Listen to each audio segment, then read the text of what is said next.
France Info.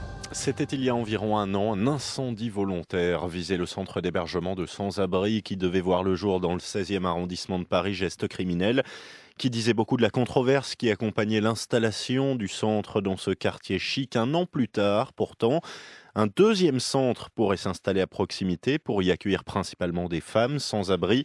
La tension est clairement retombée, les inquiétudes du voisinage se sont dissipées. Confirmation avec ce reportage de Benjamin Mathieu.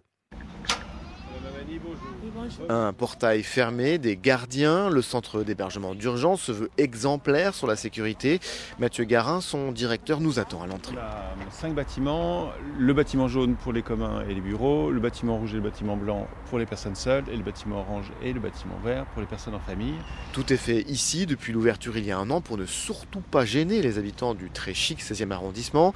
Les bâtiments épousent la courbe des arbres et les pensionnaires ne peuvent pas faire ce qu'ils veulent. Je m'assure que les abords soient aussi soignés que l'intérieur du centre en termes de propreté. Et certains riverains ont déploré que le linge sèche aux fenêtres ou bien sur les rambardes du centre. Donc je m'applique à vérifier que ce n'est plus le cas. Ça c'est chez nous. On a la chambre ici. Wassila et son mari Samir logent à la Promesse de l'Aube depuis 4 mois avec leurs 2 enfants. L'aîné est scolarisé dans une école du quartier en CM1. On l'amène à l'école, il est normal, il n'a pas honte.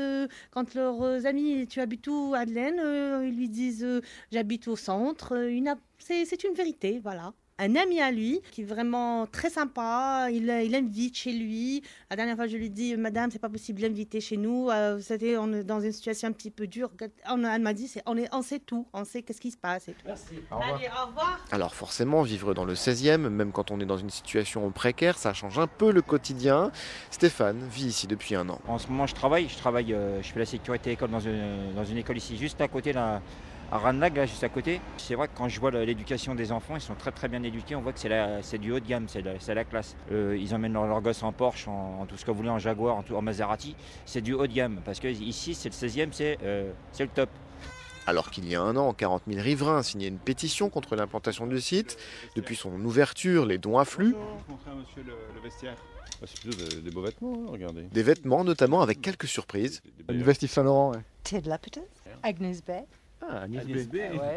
Pourtant, la méfiance perdure. Laure a été très active contre l'arrivée du centre.